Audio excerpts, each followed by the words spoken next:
Samantha Cohen a été l'une des secrétaires privées de la reine Elisabeth. Elle révèle aujourd'hui, pour la première fois, la teneur de la vie auprès de la souveraine.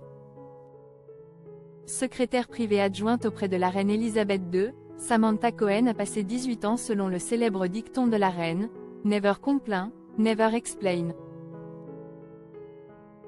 Récemment, elle a raconté pour la première fois comment fonctionnait la monarchie anglaise derrière la façade, et à vrai dire, tout semble extrêmement normal. Samantha Cohen n'a que 9 ans lorsqu'elle voit la reine Elisabeth pour la première fois, alors que celle-ci est en tournée en Australie pour son jubilé d'argent, en 1977. Près d'un quart de siècle plus tard, elle se retrouve à travailler directement au service de Sa Majesté, d'abord au service de presse de la reine, puis comme chargée de communication, et enfin comme secrétaire privée adjointe. Peu de personnes peuvent se targuer d'avoir travaillé aussi longtemps et dans une telle proximité avec la reine. Samantha Cohen a ainsi été un témoin des moments intimes de la famille Windsor, déjeunant chaque jour avec la reine et le prince Philippe. D'après la déclaration de Samantha Cohen au Times, la reine était une personne assez réservée et une excellente dirigeante. Pour mener à bien sa tâche, Samantha Cohen s'installe avec sa famille au plus près du palais. Elle passe ses Noëls à Sandringham, Pâques à Windsor et ses étés à Balmoral. Malgré les aléas du calendrier, la reine veillait à ce que Samantha Cohen et sa famille se sentent aussi à l'aise que possible, en leur donnant l'accès à ses propriétés. À Sandringham, par exemple, avec son mari et leurs 3 enfants, aujourd'hui âgés de 13, 16 et 19 ans, ils se voient attribuer un cottage. Nous nous sommes sentis très bien accueillis, nous faisions partie intégrante de leur vie, se remémore Samantha Cohen avec tendresse. La reine était remarquablement gentille et nous offrait à chacun des cadeaux de Noël, en écrivant les cartes à la main. Quels étaient ces cadeaux? La reine était connue pour offrir des puddings de Noël à chacun des 550 membres de son personnel lors de la saison des fêtes, mais on peut imaginer qu'une personne de confiance comme Samantha Cohen se voyait offrir des cadeaux un peu plus prestigieux. Les titulaires de postes importants recevaient des bons d'achat, par ordre régimentaire. Lorsque Samantha Cohen rejoint les membres de la famille royale pour leurs vacances TE annuelles à Balmoral, elle est autorisée à séjourner dans l'une des maisons les plus chics de la famille, Craigowwan Lodge. Cette demeure de 7 chambres se trouve à proximité de Tamnagar, où le prince William et Kate Middleton séjournent avec le prince George, la princesse Charlotte et le prince Louis.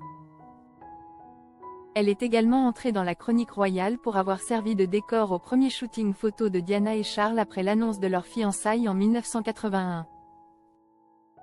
Lors de leur séjour dans ce domaine idyllique de El Aberdeenshire, Samantha Cohen et ses enfants croisent souvent la reine. Certains matins, je préparais le petit déjeuner, se souvient-elle, et les enfants disaient « Maman, la reine vient de passer à cheval ». En d'autres occasions, les enfants ont pu croiser le monarque lors d'une promenade à vélo.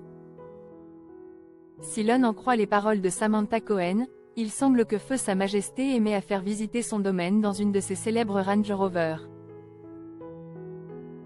Selon son ancienne secrétaire, Elisabeth conduisait pied au plancher sur son propre domaine. Elisabeth II avait pris en affection les enfants de sa secrétaire, au point d'inviter son fils Thomas Hall, alors âgé de 11 ans, à être l'une des pages de la reine lors de l'ouverture du Parlement en 2016. Des cadeaux de Noël aux promenades en voiture, Samantha Cohen s'est souvenue avec émotion de cette reine, qui n'avait pas d'ego.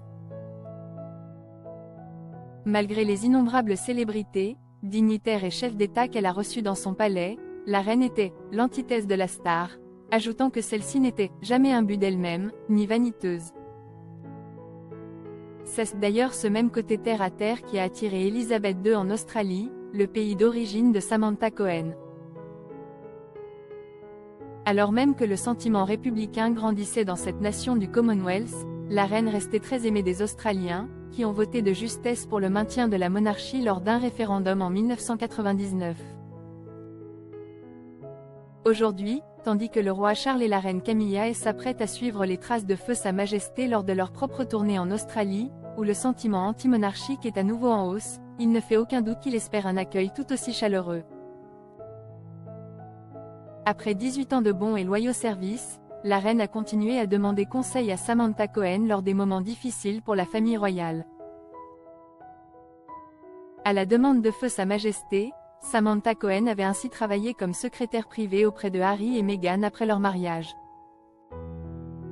Même après avoir quitté la maison royale, elle a été sollicitée pour le « sommet de Sandringham », la réunion de janvier 2020 au cours de laquelle le prince Harry et la maison de Windsor se sont mis d'accord sur la renonciation aux prérogatives royales dudit prince.